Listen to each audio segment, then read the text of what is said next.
Bom dia, meus irmãos. Nós estamos juntos novamente para mais uma aula, para o nosso encontro de escola dominical. Nessa aula eu quero falar para vocês sobre a nossa posição como soldados. A Bíblia nos chama de soldados e eu quero pensar sobre isso e abordar o tema nosso compromisso e as consequências disso. Então, para começar, vamos orar.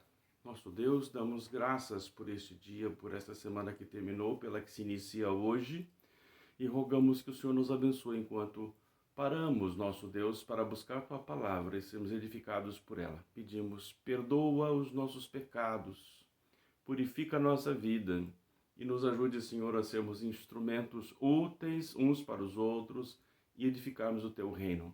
Ajuda-nos, abençoa-nos a todos que tiverem acesso a este material, a esta meditação na Tua Palavra. Oramos em nome de Jesus Cristo. Amém.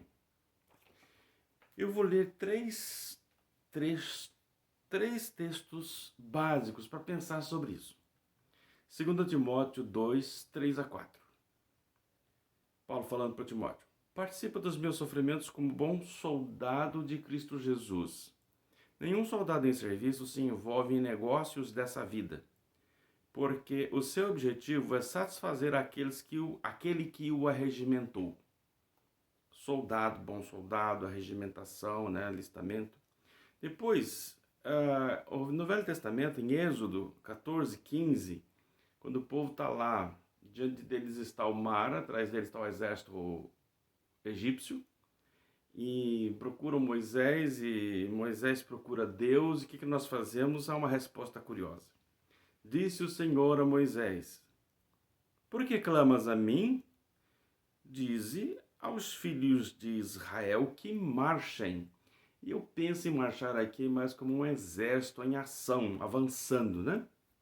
E depois, eu quero ler agora no final do Novo Testamento, no livro de Judas, na carta de Judas, capítulo 1, verso 3, quando Judas está iniciando sua carta, ele vai meditando e fala assim, amados, quando eu empregava toda a diligência em escrever-vos acerca da nossa comum salvação, foi que me senti obrigado a corresponder convosco, exortando-vos a batalhardes diligentemente pela fé que uma vez por todas foi entregue aos santos.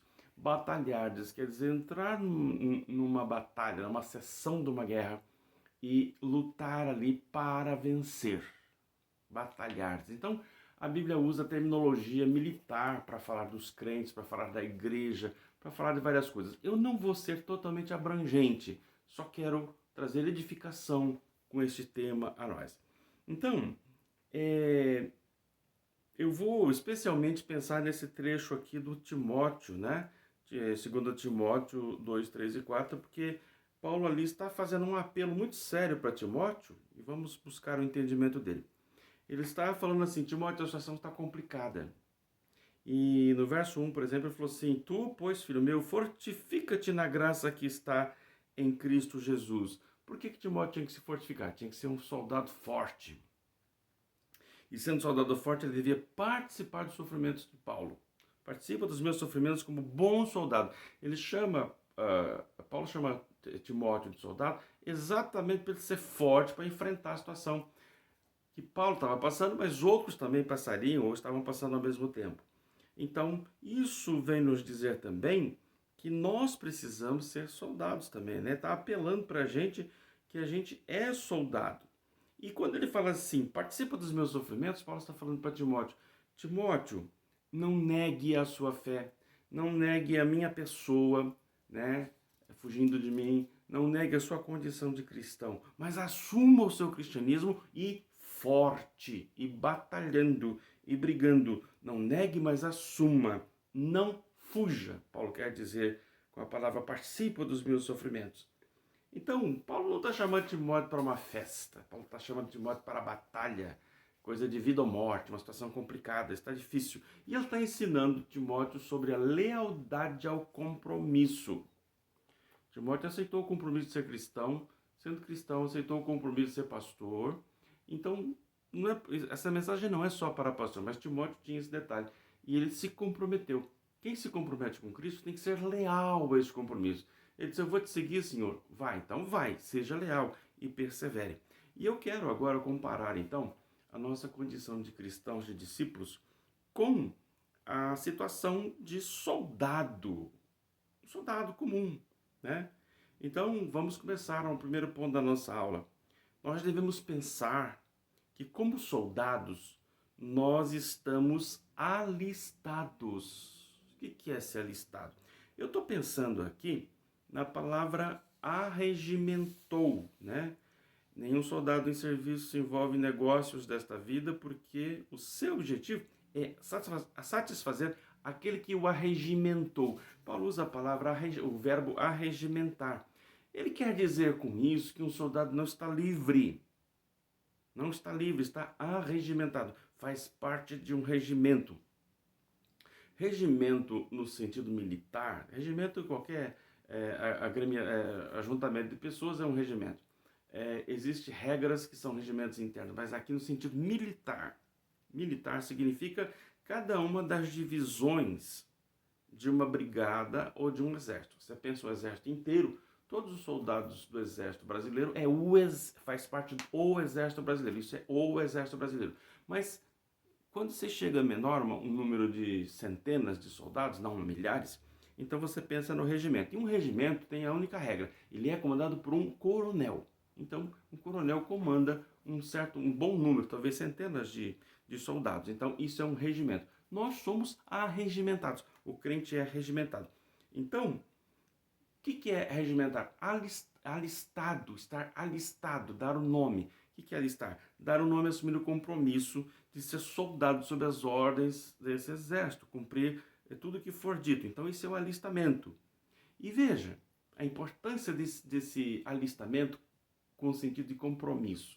Você assume o compromisso, obedece às regras, e se você sair dessa condição de soldado, de membro do exército, sem autorização, isso é deserção. Em alguns países, isso é punível com a morte. Deserção em ambiente de guerra é punível com a morte, inclusive no exército brasileiro. É lei. Então, é impróprio falar que no Brasil não há pena de morte, porque há.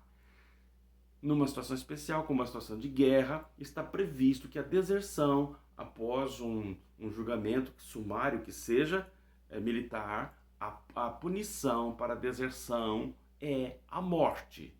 Então veja, por quê? Porque é um compromisso. É importante. Quem foi lá, deu o seu nome, se regimentou, se alistou, está comprometido sob pena de morte, né, se afastar. Vamos aplicar então um pouco sobre isso. Como soldados, nós também cristãos estamos alistados. Então, existe a possibilidade de identificar essas ideias na Bíblia? De que nós somos soldados, de que há um comando? Sabemos que há. Mas eu quero mostrar para vocês, eu quero pensar sobre isso, eu quero trazer isso à nossa mente. Hebreus 2:10. Porque convinha que aquele por cuja causa e por quem todas as coisas existem, conduzindo muitos filhos à glória, ele está falando de Deus, ele está descrevendo Deus, que Deus então aperfeiçoasse por meio de sofrimentos o autor da salvação deles. Então, o autor de Hebreus explica umas coisas aqui, fala de Deus, o que Deus fez, e que Deus aperfeiçoou Jesus, e Jesus é chamado aqui de autor da salvação. Só que isso aqui foi escrito em grego, aí você vai olhar na palavra grega, você acha lá que a palavra usada para autor, aqui traduzida em português para autor, ela pode significar príncipe, ela pode significar líder ou capitão. E aí acontece essa dificuldade. Você vai para as versões espanholas, você acha lá autor. Você vai para a versão da King James, a versão inglesa antiga, de 1611, você acha lá capitão. Então, algumas usam capitão, outras usam príncipe, outras usam líder. As espanholas, boa parte delas prefere autor, e a nossa portuguesa prefere autor. Mas algumas portuguesas mais novas usam líder. Então a ideia não é o que fez, mas é o que encabeçou. Então é o que fez e encabeçou e tornou-se o exemplo, o capitão, o que manda. Então aqui também está a ideia de exército. Nós somos soldados desse capitão especial que é o Senhor Jesus Cristo. Então, ele é o nosso capitão, ele é o capitão do nosso regimento. Quando você vê a expressão, alguém dizer que Jesus é o nosso capitão, alguns hinos falando de capitão, é baseado nesse versículo, nessa palavra, que em português é autor. Mas príncipe, líder e capitão também são corretos. Então, eu queria usar isso para dizer, nós temos um capitão. Isso nos identifica claramente como soldados e Jesus, o nosso capitão, o nosso líder, o nosso príncipe. Ah, mas príncipe? Príncipe é o comandante principal, é o comandante-chefe, é a pessoa principal de um lugar, então também está certo. Nós, então, temos compromisso de soldado, é semelhante a compromisso de soldado, tá bom? Vamos para o segundo ponto. Nós também devemos pensar que, como soldados, nós devemos estar preparados. Agora eu quero pensar com você sobre o preparo do soldado. Um soldado somente está pronto para assumir o seu posto, o seu lugar e até pronto para, quando se precisar, entrar em combate, quando ele for preparado. Preparado. A primeira parte do alistamento do soldado primeiro, aprovar fisicamente se ele tem habilidade, condições físicas, e depois ele passa pelo período preparatório, tá certo? Então, nesse período preparatório, um soldado precisa ser fortalecido. O preparo dele é ser fortalecido. Em que sentido? Físico. Ele precisa se tornar um atleta. Para ser soldado do exército, ele precisa se tornar um atleta. Ele precisa ser fortalecido emocionalmente. Ele não pode ser um bebê chorão como soldado. Ele precisa ser preparado filosoficamente, porque há uma filosofia no exército. A filosofia do exército, a filosofia do soldado. Para que existe o exército? Então ele precisa conhecer, ele precisa acreditar, ele precisa se reger por esse entendimento filosófico. E ele precisa também ter conhecimento de combate, preparo em armas, técnicas de combate, e segue por aí. Então, parte desse trabalho preparatório é conscientizá-lo, né? Filosofia, né? Da sua posição, você é um soldado, da sua postura como soldado, como é que ele deve se desenvolver, e a sua obediência inquestionável. Ele aprende isso no período preparatório e vai ser esse tipo de pessoa até morrer. E isto influencia o seu caráter, influencia a sua personalidade, a sua maneira de ser e a sua maneira de viver. Então, se ele aceitar bem e reagir bem aos treinamentos e mostrar o progresso que é esperado, né, que é necessário e que é esperado, ele estará apto, estará aprovado, ele será considerado a partir de então um soldado, estará pronto para proteger, vigiar e combater quando isso é necessário. Mas e os cristãos? Qual o preparo do cristão? O cristão precisa ser um atleta físico? Bom, se precisar, eu estou reprovado. Vamos lá. O cristão precisa de preparo? Sim. Que tipo? Eu vou achar um jeito de desclassificar logo o preparo físico, porque senão eu tenho que deixar de ser cristão, né? Vejamos o que a Bíblia diz a respeito do preparo. 1 Timóteo 4,8. Pois o exercício físico para pouco é proveitoso, mas a piedade para tudo é proveitosa, porque tem a promessa da vida que agora é e da que há de ser. Opa, o que eu quero dizer com isso? Exercício físico é para pouco aproveitado. Eu não quero dizer que exercício físico não vale nada. Pare de fazer exercício físico, pare de se tornar um atleta, porque não presta. Não, ele falou que é de pouco proveito para as coisas espirituais. Quer dizer o seguinte, você precisa ser um atleta físico para ser um crente, para entrar no céu, para trabalhar no reino de Deus? Não. É isso que está dizendo. Para o soldado, sim. Sem preparo físico, você não pode ser soldado. Sem habilidade, sem o seu corpo funcionar perfeitamente como uma máquina, sem isso você não pode ser um soldado. E crente? Crente pode. Ser salvo? Sim. Trabalhar no reino de Deus? Perfeitamente. Mas não é pecado cuidar do físico, não, viu? Mas a piedade aqui não é dozinha das pessoas. Piedade aqui é a palavra que pode ser traduzida. O único sinônimo para piedade aqui é religiosidade. E não no sentido pejorativo, que a gente critica, religioso. Não, não, não. Quando você é um religioso cristão, certo, correto, de Jesus, o nome disso é piedade. A religiosidade correta na Bíblia é chamada de piedade. Então, quando você é um ser piedoso, temente a Deus, obediente, trabalhador, bom exemplo, adorador de Deus e com tudo certo, você é piedoso. E isso tem valor para agora e para o mundo futuro. Então, nós somos informados que para Deus nós não precisamos ser um atleta físico, mas precisamos ser atletas espirituais. Isso sim, tá bom? Então, Paulo está dizendo que o preparo faz parte do cristão. O cristão, como soldado cristão, precisa ser preparado. Mas em que sentido ele é preparado? Ele precisa ser preparado no sentido espiritual, que envolve o emocional. Né? Uma pessoa forte, firme, espiritualmente falando.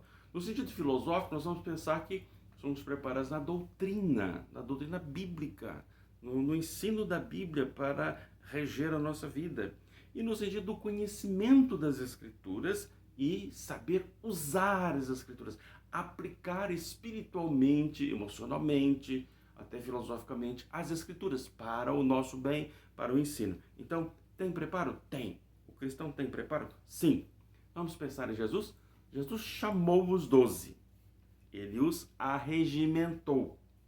E ele deu treinamento para esses 12 para que eles tivessem uma mudança na natureza da sua profissão. Eles eram pescadores, continuariam pescadores, mas eram pescadores de peixes e Jesus diz, eu vou tornar vocês pescadores de homens. Então, mudou a natureza da profissão. Na verdade, mudou a profissão, né? Jesus só foi assim, generoso com eles e deixou eles acharem que estavam fazendo a mesma coisa. Em certo sentido estavam, mas vocês entendem o que eu quero dizer. E aí, eles trataram de aprender com Jesus, aprender a aplicar mais adequadamente, mais espiritualmente, os princípios das Escrituras, do Velho Testamento que eles conheciam, que era realmente a Escritura deles, e estava tudo muito bem, estava muito certo, e eles precisavam então se prepararem espiritualmente, emocionalmente, filosoficamente nessa doutrina, né? Doutrinariamente, para serem as pessoas que Jesus queria que eles fizessem, que eles fossem. E eles se tornaram, né? E tinham mais uma coisa, eles aprenderam também a ser guiados e preparados mais pessoalmente por um tenente de combate, que é o Espírito Santo, que foi dado por Jesus. O que é tenente de combate? Não é o general que vai lá pegar o soldado raso e ensinar ele a atirar, ensinar ele a fazer exercício físico, ensinar as técnicas de combate. São os dos coronéis para baixo, mas quem mais lida com o soldado é um tenente que cuida de um número menor de soldados. Então esse tenente, na hora de um combate, por exemplo, esse tenente cuida de 10, 20 soldados e vai com eles à frente. É esse tenente que diz atira, não atira, vai para a direita, vai para a esquerda, para, segue, faz. É ele que lida com estes homens. Então eu fiz uma besteira aqui de rebaixar o Espírito Santo a tenente, mas para mostrar para você um ambiente de combate, porque esse, o Espírito Santo, lida individualmente. Então, é quase um cabo que lida individualmente com um grupo pequeno de 4, 5. Né? O cabo lida com um número pequenininho, o sargento com um número um pouquinho maior e o tenente com um número um pouco maior, né? O pelotão. Então, gente, o Espírito Santo é aquele que quem ensina de fato o combate, quem vai na frente e diz e faz aquele pelotão vencer o combate, é o tenente. Só que o tenente obedece lá o capitão, né? Obedece outras pessoas. O capitão obedece ao major, sei lá, a hierarquia. Entenderam o que eu quero dizer? Nesse sentido que o Espírito Santo é um grande tenente de combate, aquele que ensina os detalhes aqui da ordem local momentânea, naquele exato instante. Então, e esse Espírito Santo, o Espírito Santo de Deus, foi dado a nós pelo Senhor Jesus Cristo. Então, eu tenho ensinado para vocês uma coisa e vou repetir aqui. Nós decidimos, né, com nossa reação ou com nossa decisão, se nos aplicamos e crescemos e aprendemos a ser bons soldados, ou se não nos aplicamos, se não somos zelosos, aplicados, e não crescemos e não desenvolvemos como soldado, tá? É preciso crescer. Vamos pensar como é que é o crescimento espiritual? Se nós não crescemos, Hebreus 5,13, critica quem não cresce. Ora, todo aquele que se alimenta de leite é inexperiente na palavra da justiça porque é criança, porque não cresceu. 1 de Pedro 2,2, Pedro orienta e exorta, anima. Desejai ardentemente como crianças recém-nascidas o genuíno leite espiritual para que por ele vos seja dado crescimento para a salvação. Então, é criança, leite, forte, fica forte, tá? E não atrasa, não fica só no leite. Se tá grande, o trecho de Hebreus diz assim, tá grande, não devia estar mais no leite, né? Pedro fala, é criança? Quando ainda é criança, leite para ficar forte. Depois que ficou forte, comer comida sólida. Gente, o crescimento, o desenvolvimento, o preparo, é esperado que nós nos desenvolvamos bem. É esperado. 2 Timóteo 1,3. Perdão. 2 Tessalonicenses. 2 Tessalonicenses 1,3, Paulo está falando para os Tessalonicenses uma coisa boa. Ele está elogiando os crentes de Tessalônica. E ele fala assim, irmãos, cumpre-nos dar sempre graças a Deus no tocante a vós outros, como é justo, pois a vossa fé cresce sobremaneira. E o vosso mútuo amor de uns para com os outros vai aumentando. Entenderam? Precisa crescer. Precisa ver o crescimento. Então, para crescer, meus irmãos, nós precisamos buscar, nos aplicar, sermos bons soldados no exercício, exercitar-nos, envolver-nos, cumprir o nosso compromisso, não fugir do nosso compromisso, tá bom? Vamos para frente? Terceiro ponto, também, né, nós devemos pensar que como soldados, nós precisamos estar sempre alertas. Alerta é vigiando. Alerta quer dizer estar acordado, cabeça boa, bem clara e olhando, prestando atenção a tudo, para entender o rumo dos acontecimentos, tá bom? Vigiando. Jesus ensina que o cristão deve fazer, como o cristão deve ser. Quando ele fala assim, o fim dos tempos chegar, complicou, tal, vai ser complicado, ele fala assim, Lucas 21:36, ele fala assim, vigiai, pois a todo tempo orando. Vigiai, orando. Porque nós não podemos nos distrair, gente. Vigiar em todo tempo, orando. Nós precisamos estar alertas, atentos. E eu quero pensar aqui, o que poderia ser distração? O que poderia quebrar o nosso alerta? O que poderia nos fazer entrar numa situação diferente, contrária do alerta, da vigilância? Lucas 21:34. Jesus fala assim, acautelai-vos por vós mesmos, acautelai-vos, preste atenção e tomem cuidado. Acautelar é vigiar e tomar cuidado, tá? É uma vigilância mais ativa. Vigilância é olhar para ver. Acautelar-se é vigia, preste atenção, entende? Tome medidas defensivas. Então, acautelai-vos por vós mesmos, para que nunca suceda que o vosso coração fique sobrecarregado com as consequências da orgia, da embriaguez e das preocupações deste mundo. E para que aquele dia não venha sobre vós repentinamente como um laço. Ele está falando do último dia.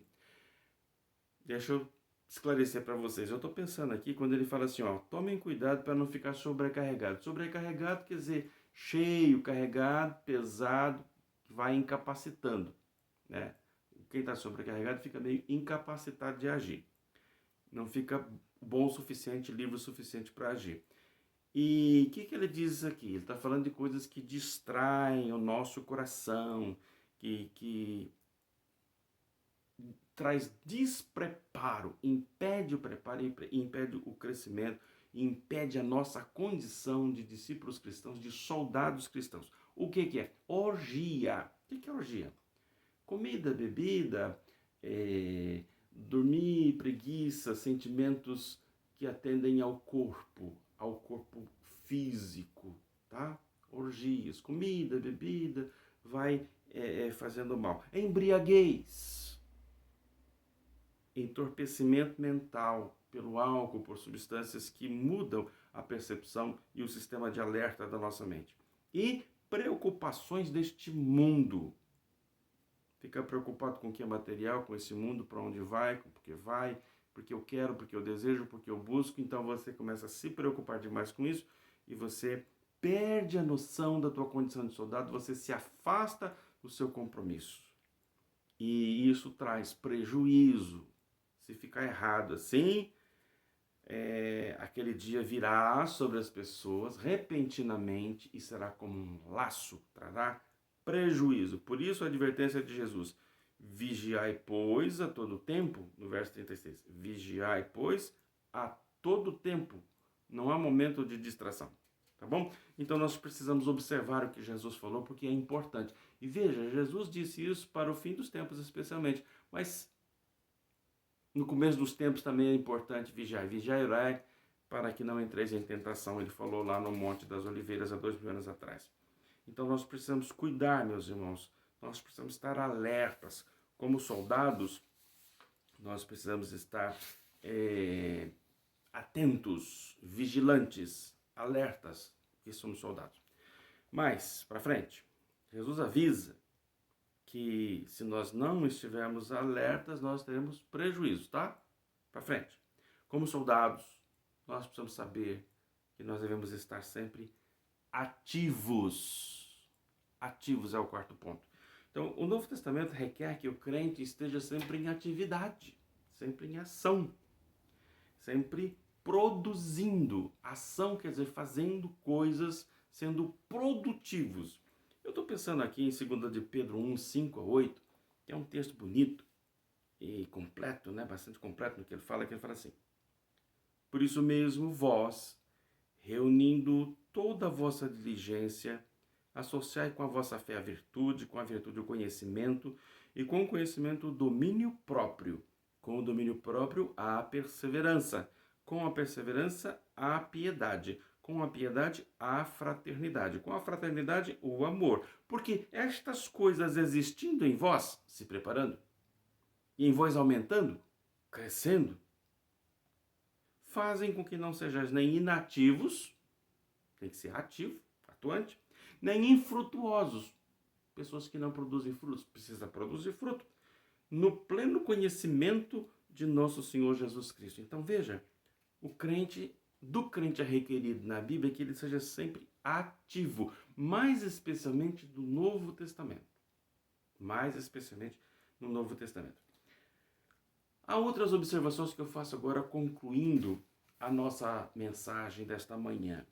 O crente precisa saber que ele deve estar sempre no lugar certo. Ele precisa estar ativo, ele precisa estar no lugar certo. Lugar certo, literalmente. Eu vou dar um exemplo para vocês. Lembra quando Jesus se perdeu da família, quando eles foram visitar Jerusalém? Ele era adolescente, com 12 anos de idade. Os pais procuraram ele. Menino, por que você tá? A gente te procurou, preocupado. Como é que é isso? Qual foi a resposta de Jesus? Ele lhes respondeu: por que me procuráveis? Não sabias que me cumpria estar na casa de meu pai? Lugar certo. Lugar certo. Então, aí para nós precisamos pensar o seguinte: eu estou envolvido com o quê?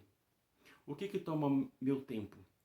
O que impede, o que me cansa e toma meu tempo, meu esforço, até meu dinheiro, que me impede das coisas do reino de Deus, que me impede do tempo da oração, do tempo da igreja, do tempo da leitura da Bíblia, do tempo de servir, do tempo de ajudar as pessoas, fazer coisas produtivas como cristão. E investir tempo, valor humano no crescimento espiritual, desenvolver-me como um soldado. O que impede? O que impede te faz ficar no lugar errado. Aí você não está no lugar certo.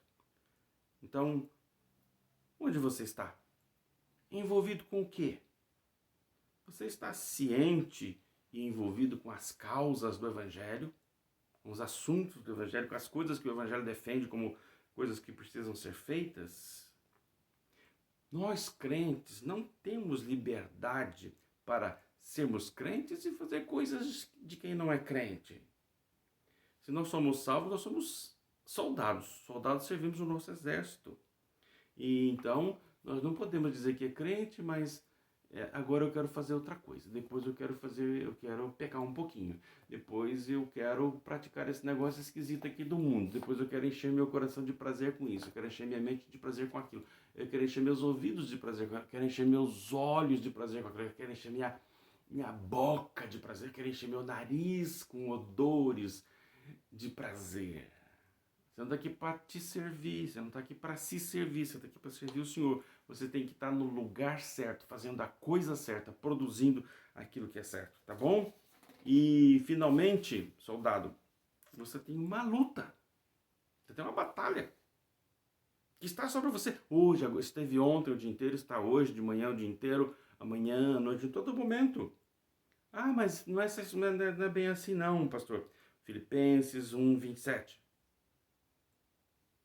Vivei acima de tudo por modo digno do Evangelho de Cristo, para que, ou indo ver-vos, ou estando ausente, ou sendo tocante a vós outros, que estáis firmes como um só espírito, como uma só alma, lutando juntos pela fé evangélica, para o crescimento seu, das outras pessoas, tá certo? Então, meus irmãos, eu vou concluindo este tema dizendo: a Bíblia requer de nós ação, não contemplação. Ação. Nós precisamos estar sempre agindo, realizando a obra do Evangelho, tudo aquilo que for importante, tudo aquilo que for certo. Estar perto de quem precisa estar para acudir, né? Hoje, com muito cuidado. Evangelizando pelos meios que você tiver possível. Discipulando, ensinando o crescimento espiritual para as pessoas. Soldado ensinando soldado, né? Discipulando, fazendo crescer. Trabalhando para a edificação de vidas, mas trabalhando para a sua edificação, para o seu fortalecimento. Porque se o soldado passar pelo período de preparo e depois nunca mais fizer um exercício físico, ele perde completamente tudo que ele fez. Então, precisa se exercitar constantemente, precisa estar sempre em ação, precisa estar pronto, preparado, espiritualmente, orando, vigiando, atento ao que está acontecendo, não por causa do jornal, atento às coisas espirituais, jejuando, participando da comunhão do povo de Deus, com muito zelo, com muita atenção. Precisa estar se dedicando à palavra de Deus para estar filosoficamente, doutrinariamente, emocionalmente, né, espiritualmente preparado, tendo crescido, tá certo? Então, meus irmãos, a vida está complicada, tá? Mas nós precisamos ser fortes para ela, tá bom? Então, nós precisamos ser uma igreja que esteja em marcha, como um exército marchando. Nós precisamos ter uma igreja que esteja atuante espiritualmente. Nós precisamos ser uma igreja envolvida em oração. Não dá para se reunir, ora por telefone, ora por chamada de vídeo. É uma maravilha, você não está lá, mas você está vendo aqui, você está ouvindo. Faça, ora, escute. Participe, diga teu amém à oração do seu irmão, participe, né? Há muitos pedidos de oração, a situação está complicada, mas ore no seu individualmente também. Então, participe ativamente da tua condição de crente no reino de Deus, pelo Senhor, pela causa dele, atue, animado pela palavra de Deus, e nós devemos ser aqueles que marchamos. Nós não somos livres para fazer o que queremos. Mas eu vou ler o verso 4 do texto básico, 2 Timóteo 2,4. Nenhum soldado em serviço, você é um soldado em serviço, nenhum soldado em serviço se envolve com negócios desta vida, mundo, preocupações do mundo, porque o seu objetivo é satisfazer aquele que o arregimentou. Jesus é o nosso capitão, é o capitão do nosso regimento. Você é um bom soldado? Pense, medite, mude, ajuste, melhore como soldado. Que Deus os abençoe. Bom domingo a todos. Até mais tarde, se Deus quiser.